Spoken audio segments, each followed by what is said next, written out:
ॐ सोमनाथाय नमः। ॐ मल्लिकार्जुनाय नमः।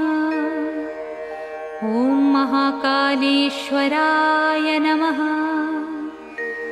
ॐ ओंकारेश्वराय नमः। ॐ वैद्यनाथाय नमः। ॐ भीमशङ्कराय नमः। ॐ रामेश्वराय नमः। ॐ नागेश्वराय नमः।